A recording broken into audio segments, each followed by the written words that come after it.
आ चुके हैं बीरेन जी। ये मुसलमानों वाली एंट्री तो हो गई, चूल्हा कुछ गर्म हुआ या नहीं?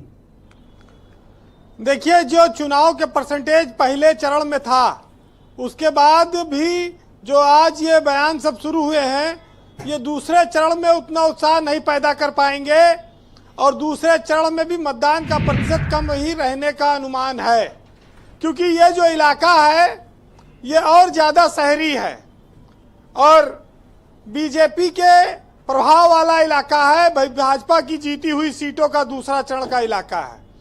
तो आप अभी से मान लीजिए कि जितना वोट पड़ा था पिछली बार, इस बार सेकंड फेज में उससे कम वोट आएगा। ये जो तैयारी शुरू हुई है ये थोड़ी आगे की है, जिसमें हिंदू मुसलमान शमशान कब्रिस्तान और ईद बकरीद चलेगा।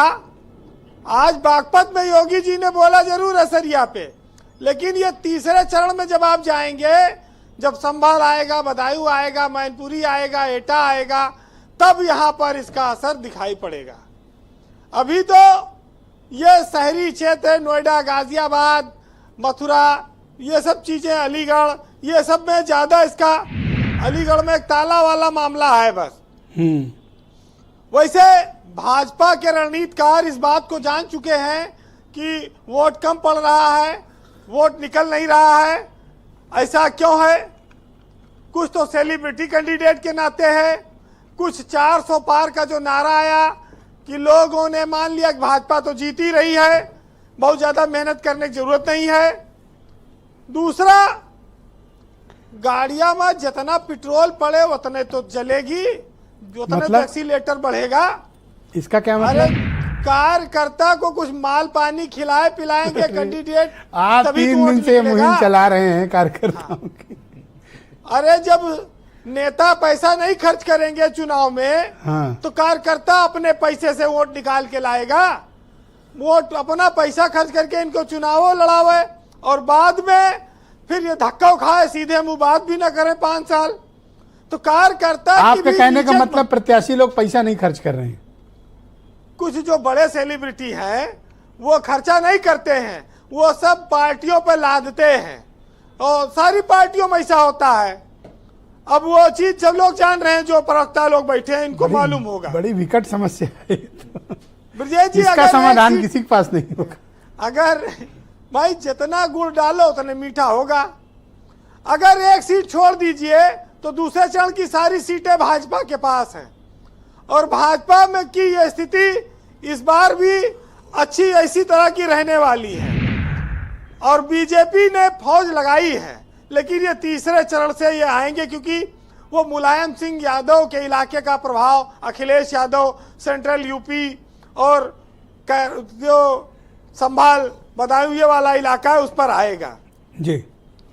वैसे डिबेट में तो नेता आपस में झगड़ा करते हैं, लेकिन बाहर अच्छी दोस्ती रखते हैं और हम लोग भी यही कहते हैं कि चुनाव के चक्कर में आपसी रिश्ते खराब नहीं होने चाहिए, क्योंकि इसके बाद हमको आपको शादी ब्याह न्योता में सब जगह मिलना मिलाना है।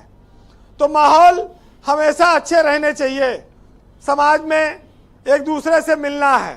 लेकिन जब बात आती है शरीयत की, मुसलमान की, बहुत सारी बातें उठी हैं, तो एक बार आपको पीछे पन्ना पलट कर देखना होगा कि भाजपा ने एक समय में 4 एमएलसी मुसलमान बनाए थे, जिसमें बुक्कल नवाब, मोहसिन रजा, दानिश आजाद अंसारी और तारिक मंसूर। तारिक मंसूर भाजपा के इस समय राष्ट्रीय उपाध्यक्ष हैं, दानिश आजाद अंसारी मिनिस्टर हैं। तो वो भी शायद मुसलमान लोग हैं, शरीयत को मानते हैं। तो उन बीजेपी मुसलमानों को, खासतौर से पसमानदा मुसलमानों को सम्मेलन करती है, उनको अपने साथ वोट उनकी लेने की इच्छा रखती है। बात जब आती है तो वो एक अलग भावनाएं दिखती हैं, लेकिन मुसलमानों का डर दिखाया जाए और मुसलमान का वोट भी लिया जाए, मुसलमान के एमएलसी और विधायक भी बने, मंत्री भी बने, ये सब चीजें भी साथ साथ दिखाई पड़ती हैं। ब्रजेश जी, इस देश में आज तक आजादी के बाद से संविधान से चीजें चली हैं। आरक्षण एक जरूरत रही है, ना कोई सरिया, न कोई तालिबान यहाँ कुछ कर पाया। 75-80 साल होने जा रहा है। तो ये सब चीजें तो चुनाव तक है, वोट के बाद इनका मामला खत्म हो जाएगा जी। लेकिन नेता भाई, हर आदमी देखिए अपना अपना आइटम बांध के रखना चाहता है। जैसे एक बहुत छोटा उदाहरण आपको बताऊं कि हमारे यहाँ बैंक में जाओ तो वहाँ पेन बांध के रखते हैं बैंक वाले, कोनो पेन ना उठा ले जाए।